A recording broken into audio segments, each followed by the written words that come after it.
Hello, everyone. It's Michael Jaco with Unleashing Intuition Secrets. Today, we're going to interview Diego Garcia Rodriguez, grandfather to Baby Cyrus, who was medically targeted and kidnapped by the system and taken away from loving parents by CPS. This is a powerful story which led to a documentary. I watched it last night. Absolutely unbelievable. Everybody should watch this documentary. Answered a lot of questions for me about child trafficking in America. You need to be made aware of all this. CPS is not. I think a lot of us already know that it's not what they traffic themselves to be. So, Diego, thanks for coming on. Thank you, brother, for having us. We can't tell you how much we appreciate you and your support in doing this, because without the message getting out, nothing gets done. Yeah, and you guys did a really good job of getting the message out. And when I was watching the video last night, I've done a lot of shows on child trafficking and so forth over the years, and this is unbelievable what's going on out there. America is the number one child trafficking hub of the world, and you guys brought that to life. They target our own children, taking them away from our own homes. They absolutely do. It's unfortunate that we are the number one child trafficking hub in the world on multiple fronts. So, Ryan Matta, who is the producer and director of this documentary called Never in America, which is the one you watched last night and was just released yesterday. It's already got over 500,000 views in less than 24 hours on Twitter alone. He hasn't even, or X as they call it now, he hasn't even posted it on other platforms yet, which he will tomorrow. And it's trending all over the internet. It's trending all over the world right now. But he previously had put one out describing the child trafficking that went on at the border when Biden took office, and there was all this child trafficking that was happening there. That one also went viral. That was huge. But there's not one form of child trafficking worse than the next. It's all evil. It's all wickedness.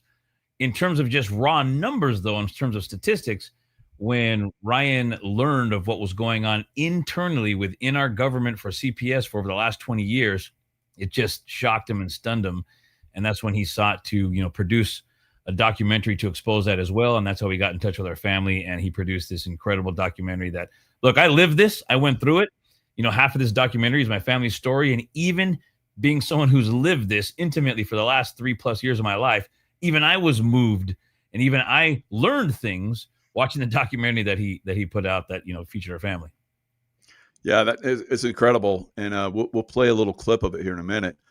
So people can get a little taste of it. And, everybody's going to want to watch this, I think, all over the world, not just here in America. So, I contributed to him before, and I'm contributing to him again. Every month I contribute to him. I think everybody, needs to do that because he does it for free. He does it on his own dime.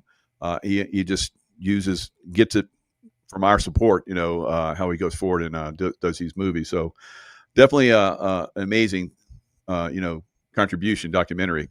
Now, I've done these before where I've had people on that talked about their children, and the worst one that I ever did was where this woman had her son that was living with her, baby, like 2-3 years old, right? And the father was very wealthy and was abusive, so she divorced him, but he got visitation rights, and he would visit with the child, and the child was sexually abused. By a ring of people. She was reporting that. The police wouldn't do anything about it because they're all tied in. And the hospital, they contacted her. It's like, you need to come get your son. He's dead. He was sexually abused to death, and we know what that means. So I tried to understand how that could happen with the hospital being involved, the police being involved, the judge being involved. And when I watched this movie or the documentary, I came together for me. Yep. I was like, oh my God, they all get money for it. So it's unbelievable, what these guys do, with these, it's like a criminal organization in our own country. It's like, I fought for our country for 35 years, in the military overseas and so forth. I didn't fight for this. So this is crazy. You're 100% right. It's unfortunate. First of all, thank you for your service. I've got a lot of veterans and military families who are close to us and to our families. And it's so sad for so many of them as they get red pilled. They start realizing in many cases what they were fighting for was not what they were told they were fighting for. Honest people will do an honest day's work if they believe they're doing something honest. And it's not that we really see we don't really see somebody's honesty until they're faced with the realization of the truth. We can all move forward and do whatever we think is true, and then we find out it's not true. Do we continue in the lie, or do we start exposing the truth? That's why we appreciate folks like you, Mike, who will come out and say, hey man, this is the truth. I'm going to tell it no matter what the consequences are. And this is what Ryan's done. And Ryan has done this in his documentary. Ryan Matta is the guy I'm talking about. This is his documentary. He put this together. He featured our family in it. And he did so for one reason. He just wants to expose the truth to save people's lives, literally. And when you were asking about the story that you were familiar with, this is one of the hardest things for people to understand. And we start off the documentary. I say we, Ryan, he started off the documentary doing it perfectly. So he lays out an unassailable case where he first tells you the story, the background, gives you all the facts, gives you all the details before he gives you an example story. And the example story that he used, of course, was ours. But he lays out all the facts about how it's financed, when it started, who started it, what happens if you try to expose it. The people before we've tried to expose it, like Nancy Schaefer, she was murdered in her house, shot to death. And then they cover up all the murders, literally, and she shows that as well. And you think, well, how could everybody be involved? It's not everybody. And that's the thing we have to remember. They don't need everybody to be involved. They just need one person here and one person there. And it's like you say, everybody's involved. No, it only takes like 4 or 5 people. But those 4 or 5 people have to be in the right positions, and they have to be, criminally involved from the get-go, and they usually are. And it's because they're financially incentivized, number one, but it's also, and this is not mentioned at all, but now, I'll bring it up right now. We can ask ourselves, how do we get to this place? And how is it this way? Well, the number one reason is because good people have refused to be involved in their civil government, and they've refused to be involved in society. Good people generally want to be left alone. Like, I just want the government to leave me alone, and I just want to live for my family and live with my family and do my thing, and that's it, and leave me alone. And I agree, that's what I want. I just want to be left alone. But if all the good people, if Christian people, godly people, honest people, faithful people, truthful people, if we say, I don't want to be involved in government. Well, if all the good, honest, truthful people don't want to be involved in government, it's going to leave a vacuum, and who's going to fill it? We're going to have dishonest people, ungodly people, untruthful people, unfaithful people who are going to be ruling over us.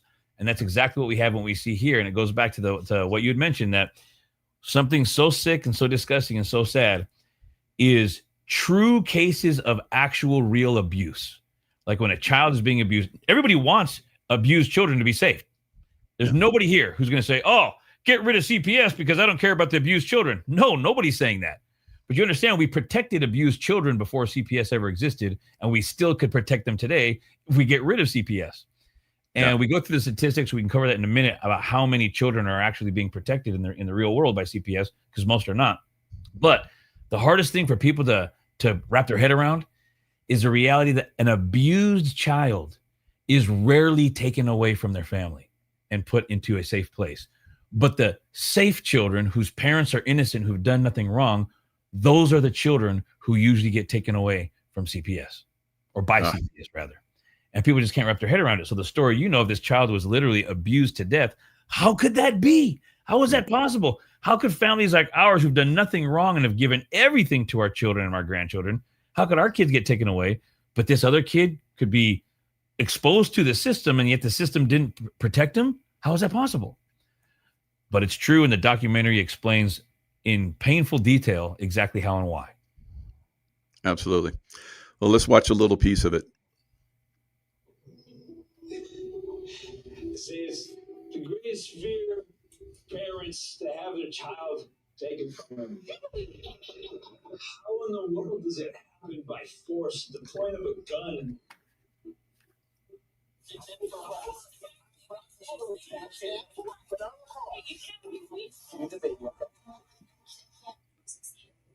This one really made my stomach sink. I can't even believe this story. Cyrus, a 10-month-old baby who's been kidnapped, stripped from his loving parents by CPS. No, go in the car. So sorry. It's okay. I don't want anybody to have to endure this. Baby Cyrus case was the second most viral case in American history regarding CPS. The media is not really covering this because this is, in fact, medical kidnapping. They claim that Baby Cyrus was underweight. The kid has lost weight. Take the baby away. Get the baby out with CPS to the foster care. They were willing to release Baby Cyrus to a foster family. I don't let them. It offers financial incentives to the states that increase adoption numbers. There's billions of dollars to be had just from the federal government if you take the kids out. They are profiting off of it. There's nothing more evil, there's nothing more wicked than what I call child profiting systems. Once a child is legally kidnapped, the child is far more likely to suffer abuse. The most dangerous place to be for a child is in the government custody. He literally has missed out on his childhood because of this. In 10 months, I've never seen my grandson like this ever. They just didn't even properly care for him. It just looked like he was half dead. That's the care that these animals are saying. Protesters taking sides in a child welfare case. We need more people out here. We need more people to stand for this. I was extremely naive, and I thought there's no way that my son would be taken from me. These are loving parents. They followed every instruction they were told, and they're being treated like criminals. These parents, trapped in the system, become like refugees. They do not know what to do, and the loss of their children is devastating. No man lives in freedom if you live under the constant threat of your child being taken away from you by force. I'll do anything for Cyrus, for my son.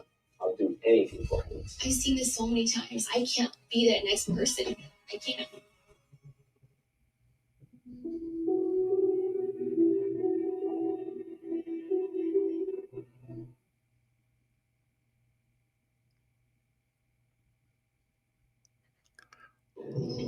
That is so tragic. Says the greatest fear. You know, the most tragic thing regarding it, brother, is Cyrus's case isn't anywhere near close to being the most egregious case within CPS. In fact, far from it. What happened with Cyrus was a miracle. We got him back in 6 days, which literally never happens. It just doesn't ever happen. The documentary explains how we were able to get him back so fast. The part that still hurts me the most is knowing how this is happening hundreds of times every single day all across America, every single day. And there's nothing that I can do to stop it. This documentary is the first silo. It's the first, blast in the process of stopping it. And I'm so grateful to Ryan for making it, because now something potentially could be done. Yeah, definitely. Now, you got on the horn right away, and I think that was one of the major things, one of the factors. We talk about how people allow this to happen; they don't get involved, but you got involved right away. The Bundy Ranch incident. I guess Bundy was running for governor. He got involved right away. You were able to get on the horn and got all these people to come down right away. Man, you had like hundreds of people down there in front of that hospital, blowing up the phones. This is some of the stuff that we've talked about in other events that are happening in America right now. But I think this is one of the key things that we need to clean up. Everybody needs to understand that, like you said, America is the number one child trafficking country in the world. We have to stop this. I mean, with the last administration, we had over 300,000 children go missing. And that doesn't even touch every year the number of children that they're taken from families. It's unbelievable. So the big difference, of course, and like I said, all of it is evil and all of it is wicked. The big difference here, those children that went missing there before, this is the migrant population, people coming in from, trying to immigrate to the United States. The problem with CPS is that it's continual and it is perpetual, and it's been going on since 1997. So in 2 years, it'll be 30 years that this has been going on, since this has been funded by the federal government. So what this means is they are just randomly, and you can say randomly, but it's a little bit more strategic on their end, but it feels random for you. And when I say you, I mean any single one of you guys who are listening to this podcast today. CPS can knock on your door. You've done absolutely nothing wrong, and your life in just a few minutes will be completely and utterly destroyed and demolished. It is absolutely impossible to describe to those of you unless you've gone through it. And the amount of people who have gone through this are millions of people. And this is a tool that they use as a tool of control as well. So the amount of people who also have not experienced CPS tragedy is simply because they complied with a doctor or a police officer who forced them to do something, or else. Do what I tell you, or else. Give your child a vaccine, or else CPS is getting involved. Take this medicine, or else. Put your child in public school and stop homeschooling them, or else CPS is getting involved. So people have been tormented, tortured, and extorted using CPS as a tool. You know, there are anecdotal stories about, you know, police officers who use it, you know, corrupt. I'm not saying all police officers are this way, but it's happened where police officers use it as a tool to get sex. They'll force someone and say, do this, or we're taking your kid and putting them in CPS. In cases like that, at least the anecdotal stories I've heard, it's because the mother was a drug addict. She was a druggie. They're picking her up on drugs. Cop wants favor. She says, no, well, not only are we going to book you, but we're going to put your kid in foster care if you don't give me these favors. Mm-hmm. And that happened in Idaho, by the way, right there, right up the street. One of the police officers involved in arresting my daughter that we saw right there. And this is on our website, and his story is on there as well. He had previously left another police agency just 30 miles away in a town called Caldwell, where that exact story had happened. Where there's some drug addict girls who alleged that the police officers were getting sexual favors for them, because if not, they were going to put them in jail. And then they use that tool as well as a way to threaten their babies with CPS. So it's a tool. It's a weapon that they have to use against political enemies. Yeah, it's unbelievable. Now, you talked about in the movie how there's a lot of people that are, you know, targeted and killed that tried to reveal this. Sure. There's another little clip that I'm going to share real quick. This is from Ryan Matta Media. Everybody can go to X and find him. But this little clip right here basically is going to demonstrate if you go against this organization, your life is definitely in danger. So I'm very, very happy that you're doing what you're doing. But obviously I want you to be safe.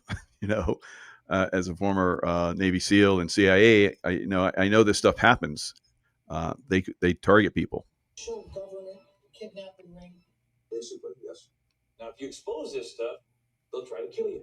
Over the past decade, every celebrity, politician, or independent journalist who tried to expose the satanic child trafficking enterprise has turned up dead. Senator Nancy Schaefer from the state of Georgia, our neighbor to the north, she uncovered the same thing you've uncovered, the same thing we uncovered. I wrote a scathing report entitled "The Corrupt Business of Child Protective Services." The report cost me my sentencing.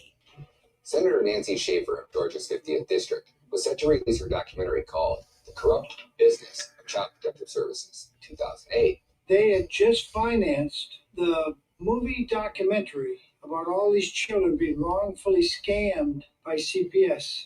This Georgia State senator was planning to present her discoveries to the International Criminal Court when she and her husband were found shot dead in their home. The bodies of former state senator Nancy Schaefer and her husband Bruce were found today at their Habersham County home. Investigators say both had been shot. Preliminarily looks to be a murder-suicide. Based on evidence that doesn't add up that way, that Bruce Schaefer shot his own wife in the back, one shot, then turned the gun on himself like this, which is kind of awkward to do, with an unlicensed gun that wasn't registered to anybody when he had a registered gun in his house, available to him. That apparently is what the Georgia Bureau of Investigation wants us to believe. So as we can see, there's a lot of criminality, that's going on.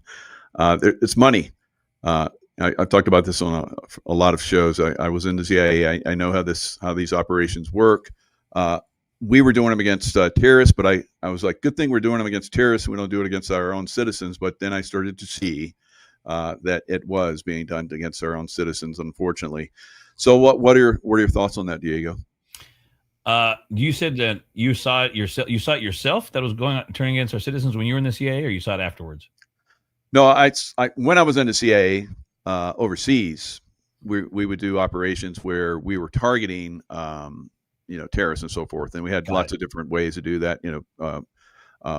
Fronts, business fronts, and all kind of crazy stuff that would capture them, people that were involved in a lot of different ways. We had the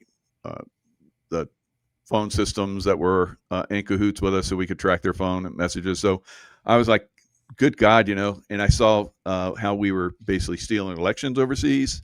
And I was like, the CIA is like involved in all that overseas. And that's what we got to do to win.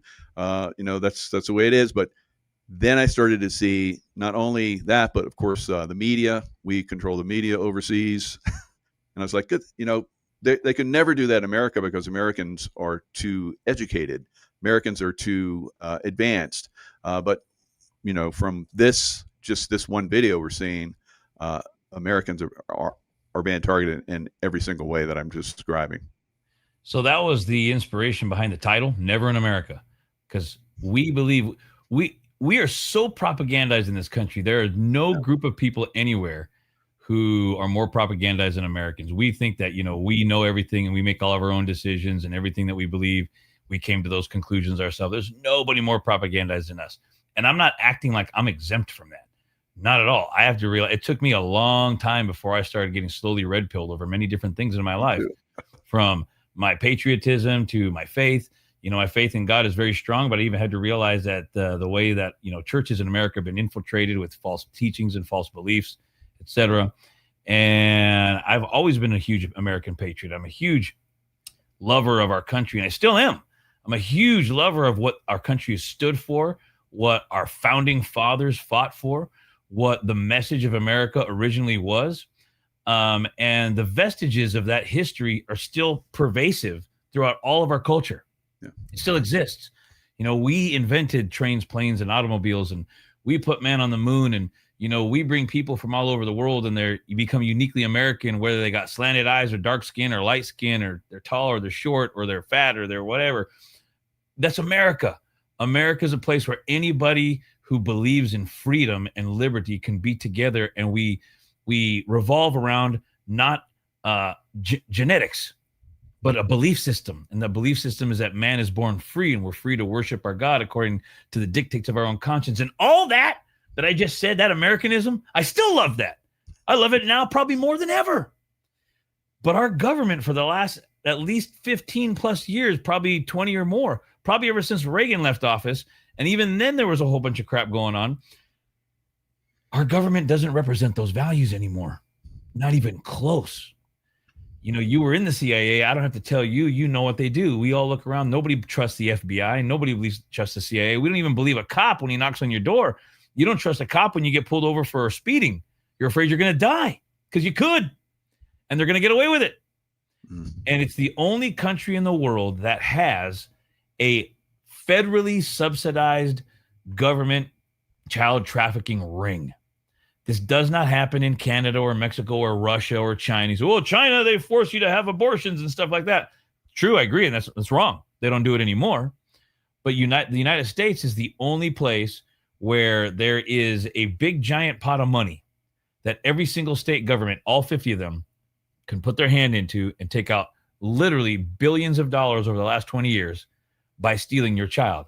Tell me, how do we live in a free country, or how could you ever consider yourself free if you live under constant perpetual threat of having your children taken away from you? That is not freedom. And most people don't know the statistic that there are more Americans ever since Obama took office. There are at least, from the end of Obama, through Trump, and then definitely with Biden, and now Trump again, there are more legal Americans migrating to Mexico, legal migration of Americans moving to Mexico, than there are Mexicans legally migrating to the United States. That is a statistical fact. Look it up. I challenge anybody. In other words, more Americans are moving to Mexico than Mexicans are moving to the United States. And I'm talking legally right now, not illegally. You say, well, why is that? Well, the number one reason is just for the cost of living, period. Just cost of living. It's just cheaper. And if you're a young person today and you're 25 years old and you just got married, you want to have a kid, and you go, let's go buy our first house for $600,000 off of the income that we make at $24,000, driving an Amazon truck around because it's the only job you can get. Meanwhile, BlackRock's buying up all the houses, and we can go on and talk about all of Americans' problems. And it's mostly an economic decision. But guess what?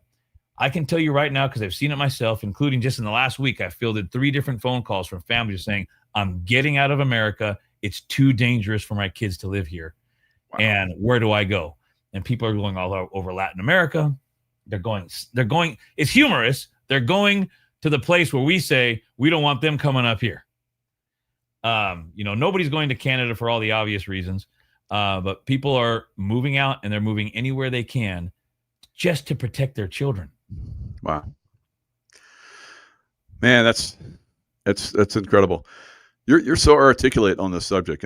Unbelievable. Right from the beginning, you it's like God touched you. It's like, go speak for the children. It's like, well, my family said, and Ryan said that they believe that maybe this is what God's been preparing me to do. And perhaps it's so. I was a pastor for a decade of an inner city church in Central California. So I've done a lot of speaking in my day. Oh, okay. Very good. And then we moved from California to Idaho, where I got involved in political action for a little over 10 years. So when Cyrus was kidnapped, I had 10 years of interacting with all the politicians, rubbing shoulders with all of them. I don't like any of them.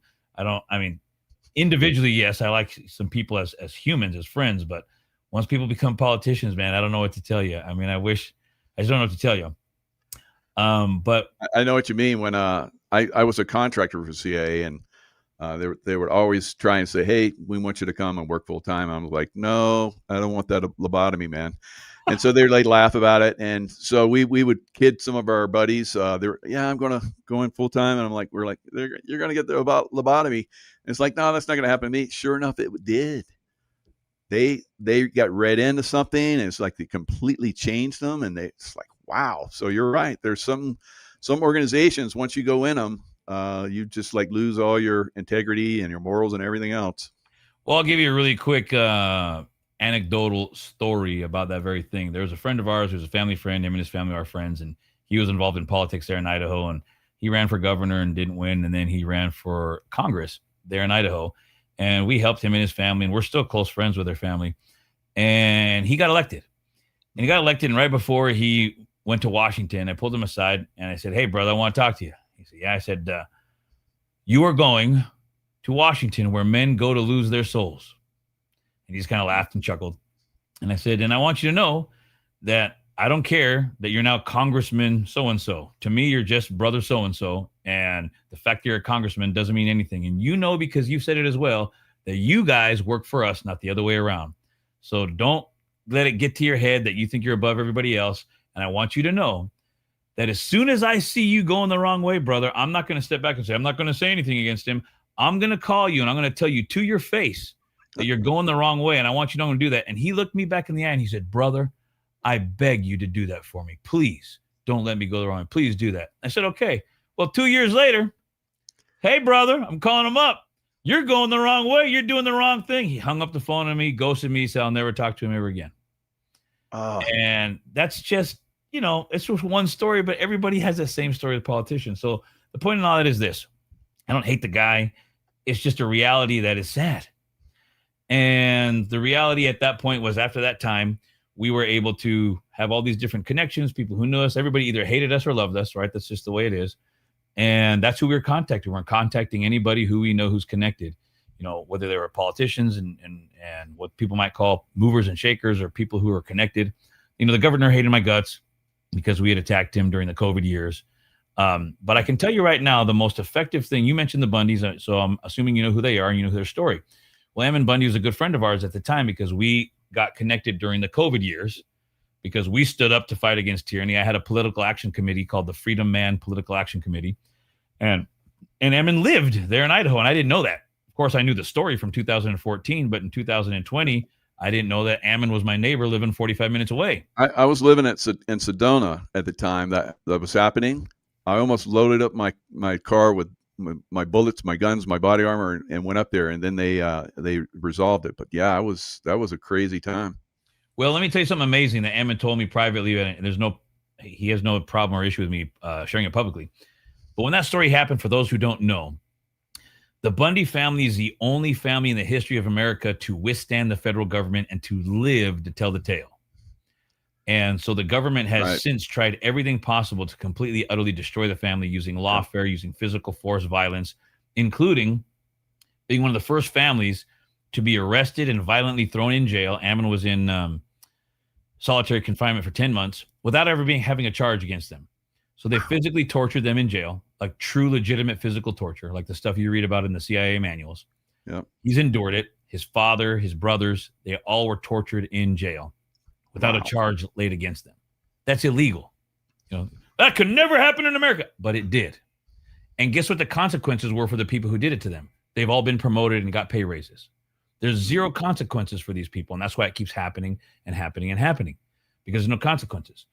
However, Ammon came to a realization of something that in that process, and that was there were over 280, police agents from 5 different agencies. I think it was the ATF, the local sheriff's office, the FBI, who else? The Bureau of Land Management, and whoever else. Oh, the local city cops as well. If I might have got that wrong, but whatever. There's over 280 of them, and they all come out guns a-blazing, and they're pointing them at the Ammon Bundy family. Not just Ammon Bundy family, it was his father, Cliven Bundy, and Ammon, of course, is the son. And they're Mormons. There's a whole bunch of them. I don't remember how many there were. I think he's got 8 brothers, something like that. Great people, salt of the earth, the true salt of the earth. I use the term salt of the earth. That's what the Bundy family is, the salt of the earth, straight up. I agree. And obviously, you got your family. You got all these people from the government pointing guns at you. What are you going to do? Well, you're going to die. That's what's going to happen. But the difference in 2014 compared to, say, the Waco story or the Ruby Ridge story or any of the other tragedies of our past was that this is the age of social media. This is the age of cell phones and cameras. And people were filming this abuse and posting it on Facebook, and it was going viral. And Americans freaked out. And over 3,000 Americans showed up to the Bundy Ranch and stood in between the Bundy family and the police agencies. And with 3,000 Americans standing there, many of them armed, the police agencies backed off and they walked away. And Ammon told me, he said, when that happened, he goes, a lot of people debate about the Second Amendment and what it means to, have a militia, and the militia and the right to bear arms shall not be infringed. And he goes, there's all this debate about what it means, and contextually at the time it was written, what it means and what it means today, and blah, blah, blah. And different, legislatures have tried to define it. He goes, but brother, I had a revelation right then and there. Right then and there, when I have government agencies, and because at the end of the day, nobody can deny that the Second Amendment exists for the people to protect themselves against the government, not so you can go hunting or not so you can prevent somebody from stealing things from your house. It's not self-defense, it's defense against the government. That's the purpose of the Second Amendment. That's what it tells us in the Federalist Papers. That's what the history tells us. Anybody who knows their history knows that that's the purpose of the Second Amendment. It's not self-defense. It's not hunting. It exists to protect ourselves against the tyranny of an overreaching government. And so here's an overreaching government, and who shows up? The people. And Ammon said, right then and there, I got a revelation. That's the militia. The militia are the people standing in defense of their brothers and sisters, or how he articulates it, it's neighbors standing to defend their neighbors. That's what the militia is. And the only way we can preserve the people's rights is for neighbors to be willing to stand up and defend their neighbors. So when COVID happened, Ammon said, we need to get a network of people together who have that same belief system, that we're going to defend one another. And he called it the People's Rights Network. And he funded out of his own pocket a piece of software, because most people think Ammon is just a hick from the sticks and he's just a country boy and a cowboy. But he's actually a very brilliant businessman, and he's a software developer. And he previously had a software company that he sold, and that's where he made his money from originally. And he said, I'm going to do it again. So he created a piece of software that was a communication tool so that anybody can join this network freely. It costs no money to the people. There's no hierarchy. There's no system. He just said, if you, Michael, say, I want to be a part of this network, and Diego lives close and he's part of it, then this software is going to connect you guys, and you guys just talk to each other and protect each other. It's on you. I'll provide the backbone. I'll provide the infrastructure. You guys take care of each other. And he did that. 60,000 people signed up for that service and for that system and that network during the COVID years. And they started having monthly meetings, and they started in all their, all over in all 50 states. Oh, wow. And they start protecting one another. And so our family was involved. And so when you see 400 people showed up that day to, defend Baby Cyrus, a whole lot of those people were People's Rights Network members, people who knew my family, we knew their family. And People's Rights has had multiple successes getting children back who were taken by CPS. The first case, I believe, happened in the state of Washington, where a woman was gave birth during the COVID, the first COVID insanity. Mm-hmm. And at birth, they took the baby away. It was either at birth or the next day, and the own mother wasn't allowed to have the baby because they allegedly swabbed her and she had COVID. So we got to keep the baby away from the mom. And so what happened? People's Rights showed up. And People's Rights is all autonomous, independent, everybody on their own. And so, you're there in Nevada. You could connect with people who are there in Nevada, and you guys all defend one another. And that's all it is. It's basically a system where you guys go together and you meet once a month or whatever you guys decide to do. Because, again, it's all independent and autonomous. And you just meet one another. You meet your friends. You're going to find a ton of them believe like you. Maybe some of them don't. Maybe you like guns and you're a right winger, or you're a Republican, or you're a libertarian, or you're a Christian, you're a homeschooler, you're an anti-vaxxer or something. Somebody else is not a believer, and somebody else has vaccines, and somebody else is in public school, but they also don't want anybody attacking them. And they say, I'll stand for you if you stand for me. I mean, that's kind of what makes America, America, right? Live and let live. And we'll persuade each other with articulate ideas. That's the way we win people over. We won't do it by force. That's what makes America great. Yeah. Let ideas rule and not force. And so they absolutely hate that idea. The powers that be hate that idea. And, Ammon, it's his brainchild. And that is one of the most important messages we can share with folks, is that whether you join the People's Rights Network or no, conceptually, if you want to preserve freedom, it's going to be your neighbors defending you and you defending them. Beautiful. Wow, that sounds fantastic. I'm definitely going to get involved with that. So Freedom Man, this is the website, goes into what little Cyrus was, experiencing. It's a cyclic vomiting syndrome. Correct. And so they couldn't figure it out at St. Luke's Hospital, namely Dr. Natasha Erickson. And, she's exposed in the film for being what I call a baddie. So, a lot of these people, I think they were targeted when they came in. They're young. They're, easily impressionable. They're do what they're told. And so they saw an opening, I believe, because I think they really target people for, stealing their children. So once you understand the system, how it works, they do target people, and they're looking for their best, targets, and that can be defined in multiple ways. But at the end of the day, yes, they target people, but there's something that is more abusive than just targeting certain children and certain families, and that is doctors have a God complex. There's nobody more revered in America than a doctor. Preachers bow down to doctors, pastors, politicians, the president of the United States, 5-star, generals, admirals in the Navy, Navy SEALs, Delta Force. Everybody will do whatever a doctor says. Everybody. Doctors have utter authority and control over everybody. And if you dare be the very first person to challenge what a doctor says, they're going to freak out. They're authoritarians. And so there's a movement today all across America where people are going, the doctor said I need to get vaccinated, but I don't know about that. Other people are saying, the doctor said I need to get all these additional shots, but I don't know about that. The doctor said I'm supposed to eat all these poisons, but I don't know. The doctor said I need this surgery. The doctor says I need these medicines. The doctor says I need to be on OxyContin. I don't know about that. These things sound dangerous to me. And doctors are absolutely freaking out because 100% of people don't believe them anymore. Now it's like 90%, maybe 80, I don't know. But that 10 to 20% who no longer trust them, they hate them. They hate them, want to destroy them. And so they need a tool. The number one tool they use is fear. But for young people with kids, the tool they use is CPS. Do what I say or else. Ooh. And so that's what happened here. Natasha Erickson gave them some, do this, do what I say or else. And the or else was, I will call CPS. Now, she, to this day, expressly denies ever having threatened a CPS phone call. However, she's a liar and a perjurer because in her own medical report, which we now have, She signed it, and it says there that she said, I let them know that I would have to make a CPS referral if they did not do what I say. Now, I'm paraphrasing, but that's what it says. And it's in the documentation, her own medical records. So she lies after the fact and says she didn't say it. That's what doctors do. And they also, like you mentioned, they target, people like us, people that love God, love their country, and have good values and morals and so forth. Why is that? So we definitely mentioned in the documentary, and I don't have any statistical evidence or any empirical evidence to substantiate that, like factually or scientifically. It's purely anecdotal. However, we can't have scientific evidence about that, because how would you get that information? Like, how would you make that survey? But the example I use, just for people who are incredulous and people are like, I don't believe our government would ever do that.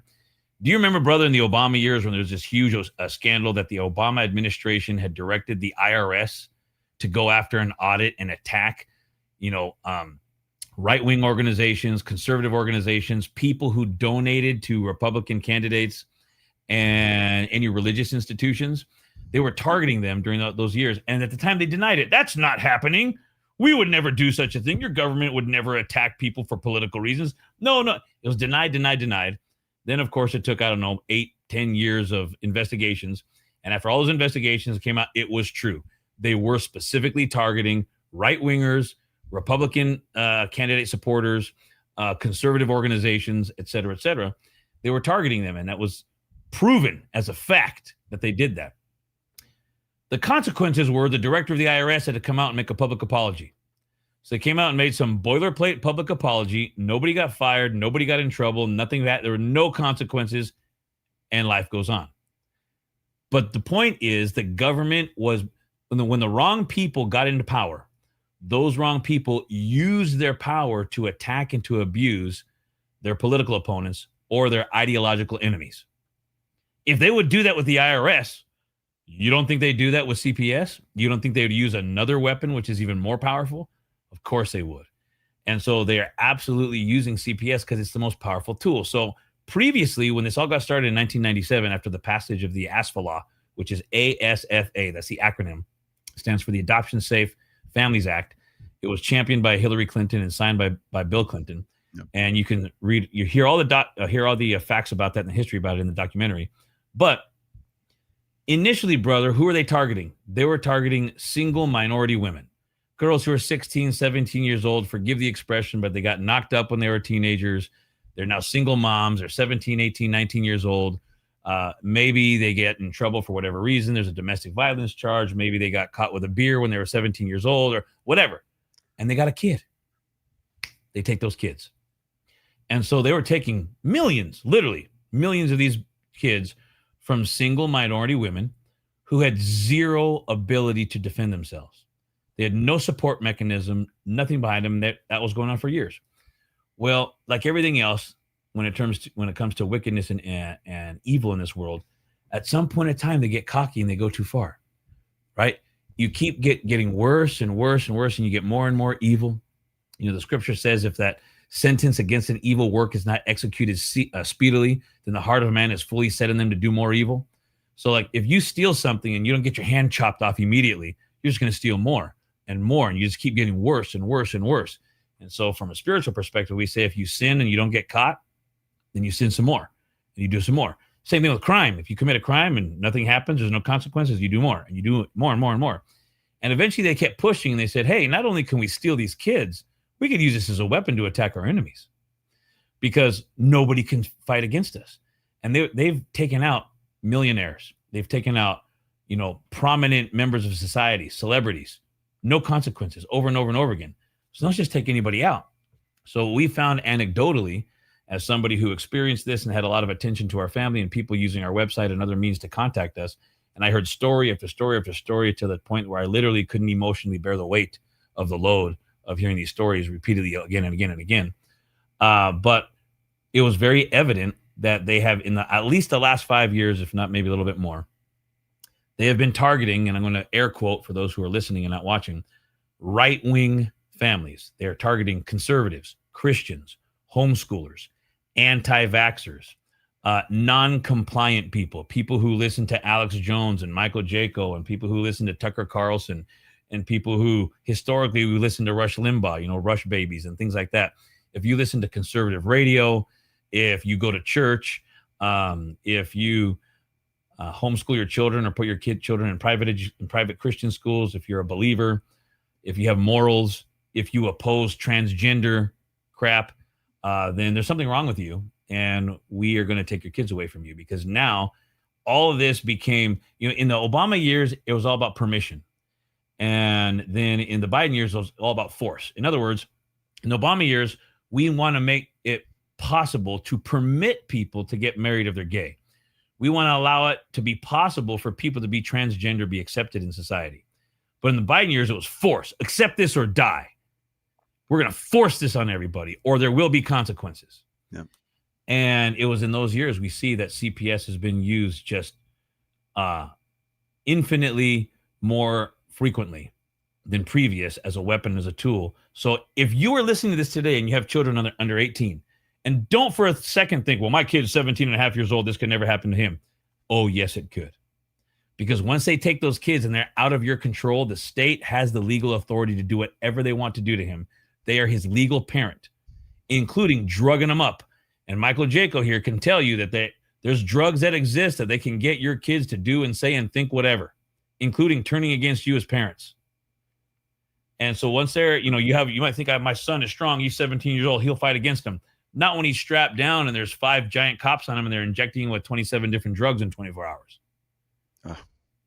So if you have a child who's a minor, a legal minor, and you live in the United States of America, and you are a right winger under any of those categories I just described, you're a target. This is that important. That's incredible. And you made a good point that, earlier, and you did it in the documentary as well, that we don't need CPS. That's right. It really should go away, because it's a criminal organization that was started by the Clintons, and it's still running, and it's gotten worse and worse over the years. And it's paying out police forces and so forth that were like hurting for money. If they, start targeting kids, they get payout. So, and that's what's happening to a lot of people within government and, judges. I remember in the video one time they were talking about how this one woman's like, she gave all these different points. It's like, for the average person that can actually think for themselves, you'd be like, well, you're definitely not having your child taken away. But the judge just like looked at a screen where there was like a written, this is what you're going to say. That was my daughter. That was your daughter. Mm-hmm. Yeah. That's crazy. Unbelievable. So not only was that my daughter, but the judge, if you go back to that website, Baby Cyrus, let me point something out here for you. So I want to point out to you who that judge was, because this is just going to blow your ever living mind. So you can go there to babycyrus.com, and we pull up on screen. I'll just kind of guide you to where to go. And up there where it says Baby Cyrus at the top, there's that drop down menu for Baby Cyrus. Go over there to where it says the kidnappers or the people involved. Let me see what it says. I can't see it. The screen's a little too small. Yeah, so I can see now. So yeah, go back to that. It says kidnappers, bottom left over there. Go there. So who are all the kidnappers? So once this pops up, you're going to see the people involved. See the first one there's Judge Lori Fortier. Wow. Click on Judge Lori Fortier so you can see how she was involved and what she did. Now, this is going to blow everybody's mind who's not paying attention here. Judge Lori Fortier is the primary judge in the 4th District of Idaho, which is the metropolitan area of Boise, Idaho, the capital. She's the one responsible for hearing all of these child trafficking cases, or rather the CPS cases. So if Michael Jaco has a son who's 17 years old or a kid who's 7 years old, doesn't matter. They're going to take that kid away, and in 48 hours, you have to stand before this judge, and the judge is going to tell you whether or not you get your kid back or not. Well, this judge is a lesbian. Her lesbian lover is the person at the Idaho Department of Health and Welfare who's responsible for all the compliance to ensure that the state of Idaho gets paid by the federal government when they bring in children from child trafficking. So there's a compliance officer. Basically, the state of Idaho has to comply with the federal government's rules in order to get the money for child trafficking, for CPS. And so who's the person in charge of that? It's this woman. If you scroll down, her name's down there. And isn't that shocking that the woman who's responsible for ensuring that the state of Idaho gets paid for child trafficking is the lesbian lover to the one who is responsible for a constant flow of merchandise, being all these children?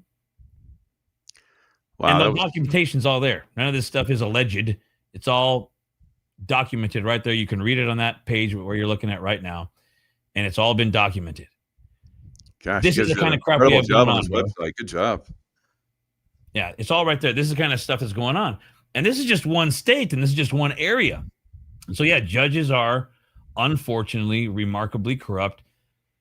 When we say they get paid, what people have to understand, it's not like do this and you get a check or they deposit money in your account or something like that. The way it actually works is that this is all government funded. And so the government has essentially an infinite amount of money. For those who don't know that, I don't know what to tell you, but it's not like we're creating the $36 trillion of debt that we keep spending every single year. We're creating it. We are destroying ourselves. We're creating the inflation. You can't actually create money. You just can create this debt, but there's an infinite pool of money that they can tap into. So how do they control the states? They control the states by giving them the carrot stick of, here, we'll give you money if you do what we say. So all 50 states have complied. Well, if you want to get this money, here's what happens. There's money and programs, dozens of them, that all these other agencies can tap into. Police agencies don't get a check from the Idaho Department of Health and Welfare. But if they get enough children that they have going through, then grant money opens up for them, and additional funding money opens up. Funding from the federal government opens up for those police agencies because they have to take care, because it costs them money in order to execute and enforce all these child CPS cases. Then more money is made available to them. Ambulance companies, they get free money because, hey, we want to go in there and pick up that kid and rush them over to the doctor. Once you have a child who's in the hospital's care, that child essentially represents a blank check with Medicare or Medicaid. Because if your kid is there, they get to do anything they want and say, oh, Medicare, Medicaid has to pay for it because this child is now a ward of the state. So it's just money, money, money, money, money. And they'll literally put a wristband on your child with a barcode on it.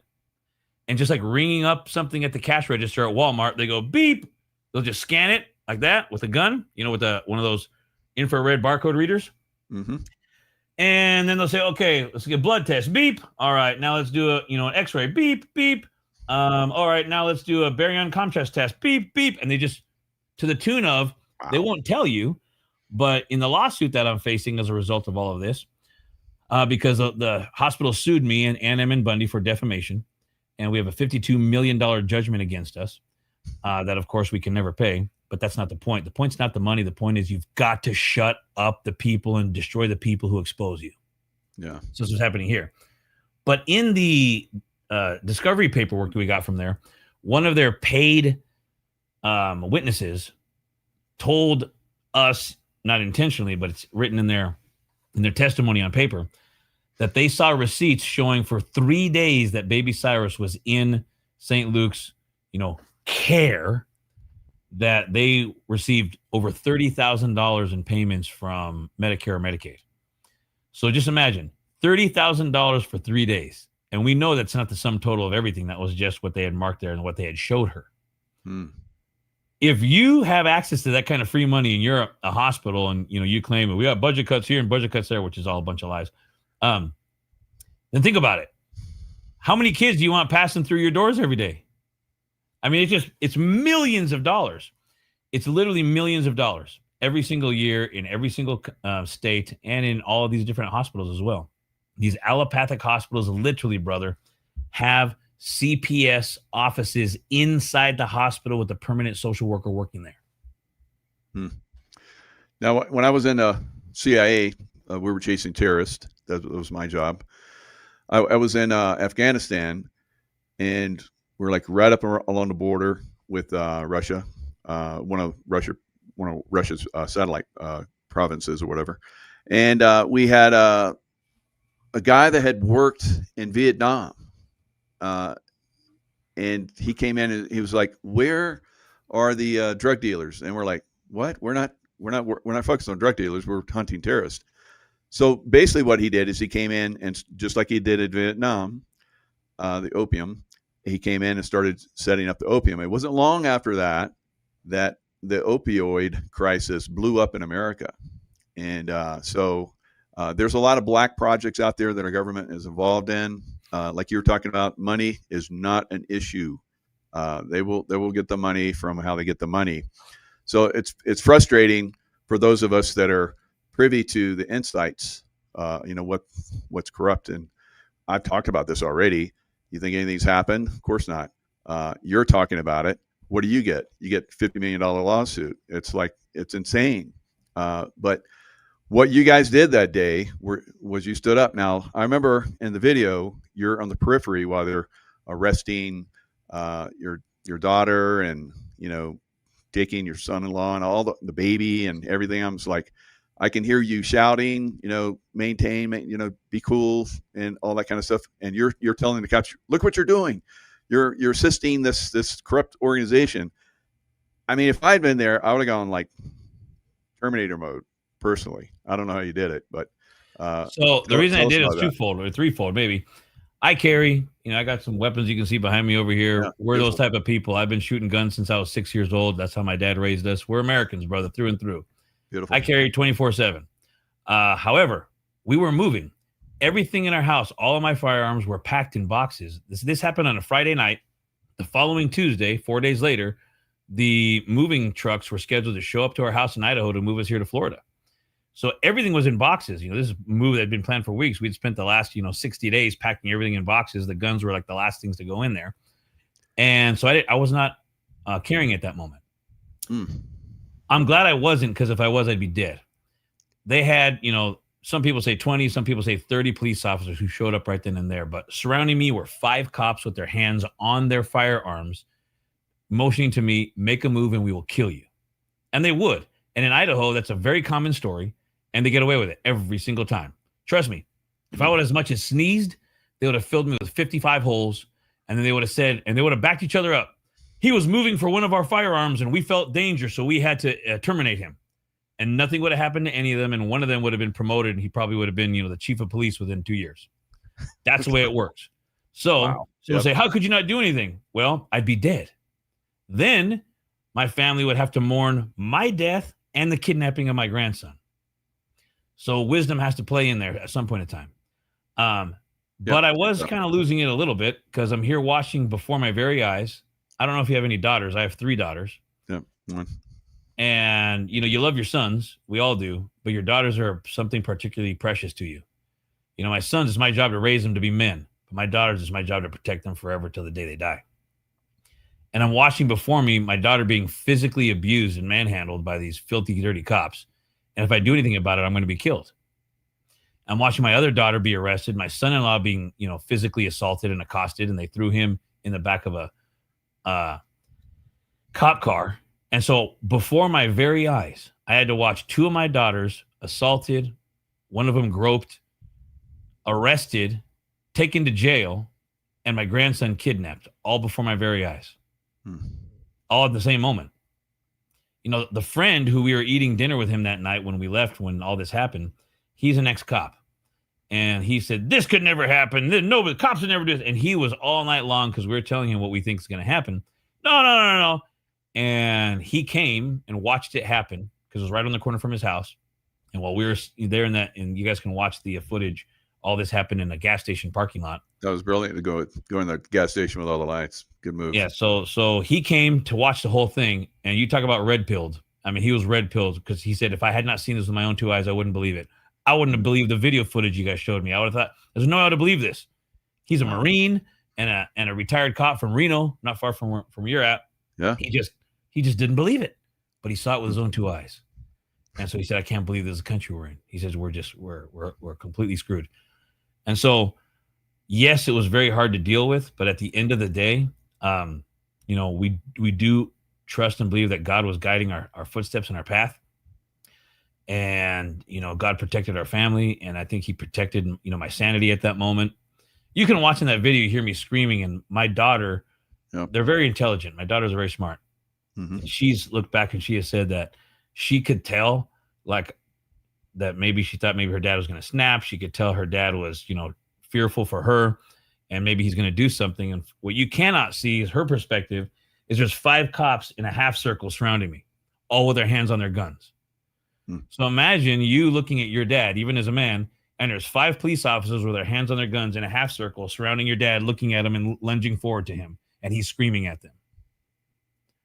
What's your instinct to do? Dad, don't move. They're going to kill you. And you can hear my daughter at that moment say, Dad, it's okay. It's okay. Let me find Dad. It's okay. Yep. And when she said that, I did calm down. And for all I know, her saying that saved my life. Wow. It's amazing. Now, you also say that Bill Clinton started this and President Trump can stop it, can do away with the CPS. Now, I've seen President Trump in his first term and in this one, of course. He has probably been one of the most proactive presidents in history going after child trafficking. What are your thoughts on that? I hope he does. Yeah. I can't speak for President Trump. I know that I voted for him 3 times. Me too. I'm a huge supporter of President Trump and for all the good things he's done. There's no singular person who is all good or all bad. I believe in my heart that Trump has good intentions, and his intentions in becoming president have been good. That being said, this last year has been one disappointment after another, after another, after another. And I don't have to go down the line of things. I'm sure you would agree with probably everything I would say that's disappointed me. At the beginning, it was fantastic.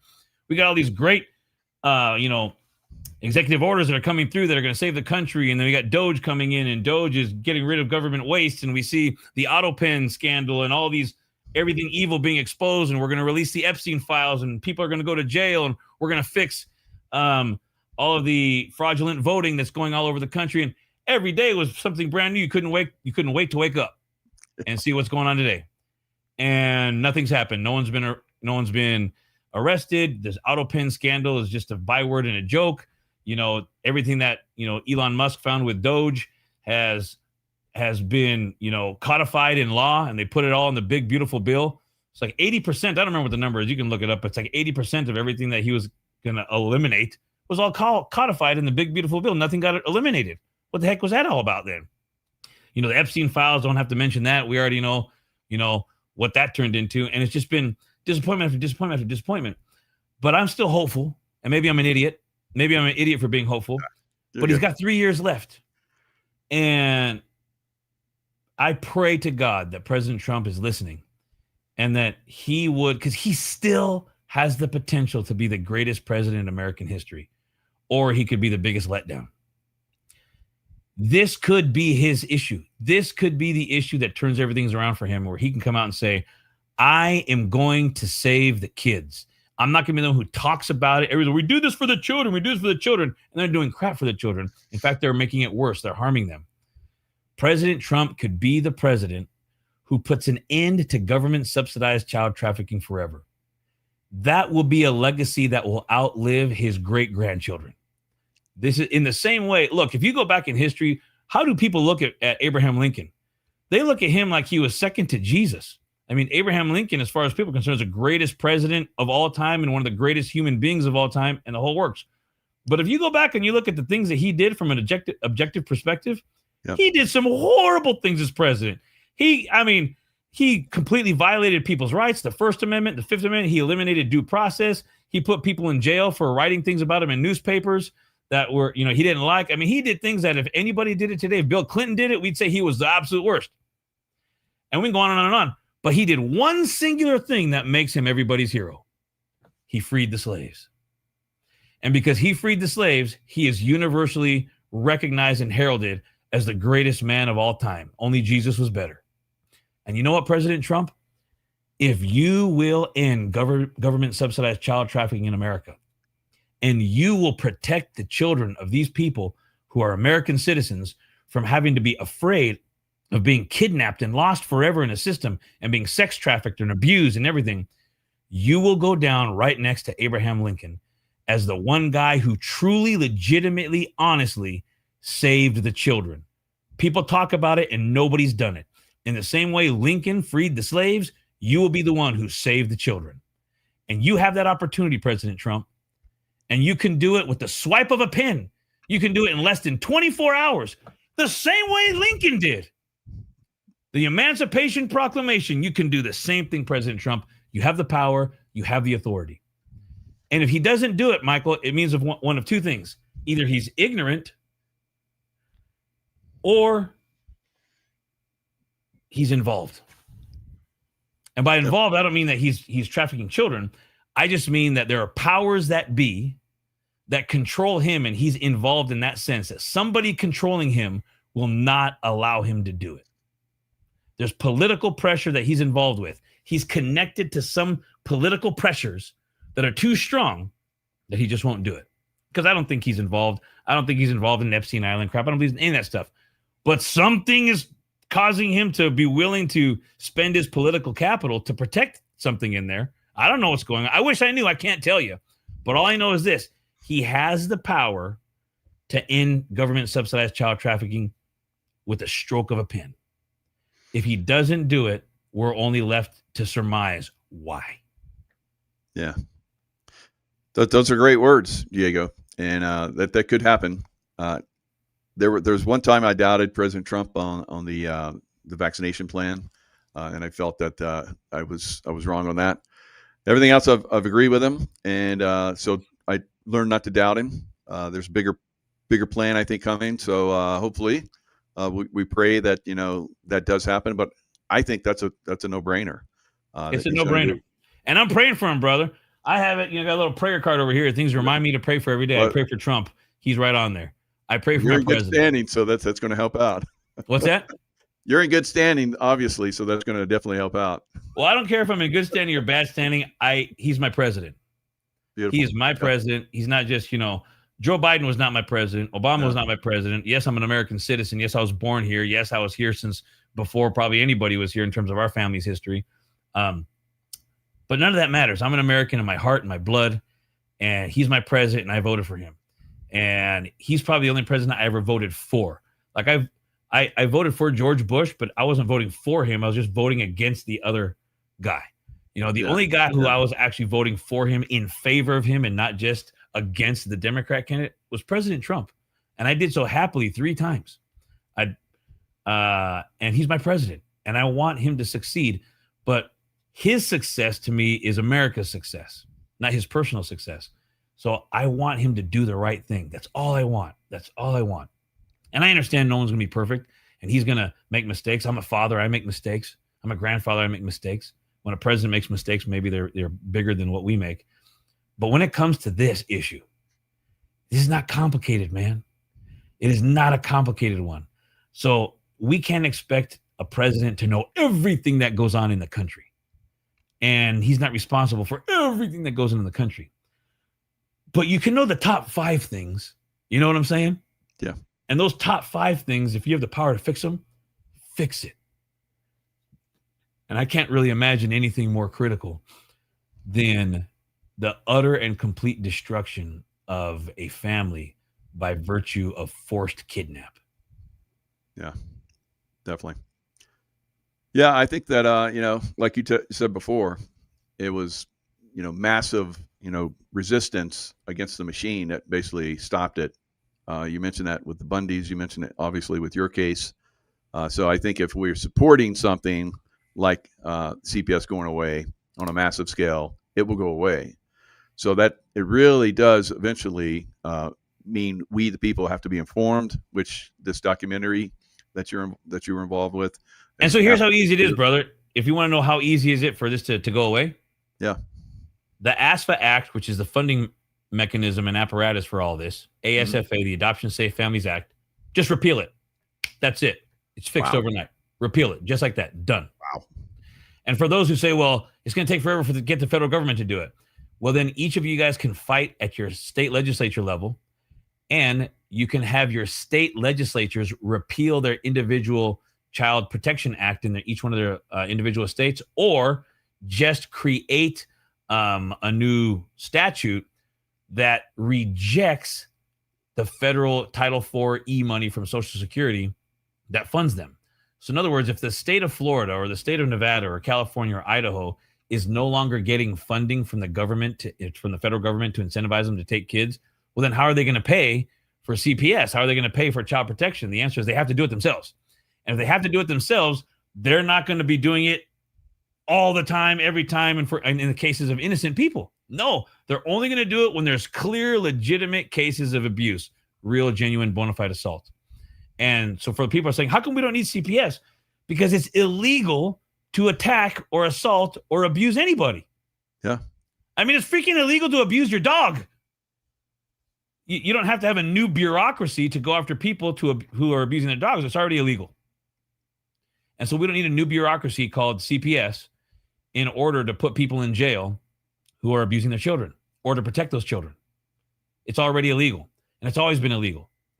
You know, in 1974, we created what's loosely the foster care system and the right of the state to intervene in the lives of families if people are abusing their kids. That's in 1974. It's the CAPTA law, CAPTA. If we just went back to CAPTA without ASFA of 1997, I'm fine with that. Because I want children to be protected who are being abused.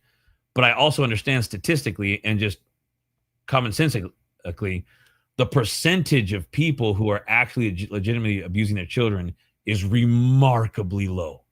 It happens, yes, but it's outrageously small.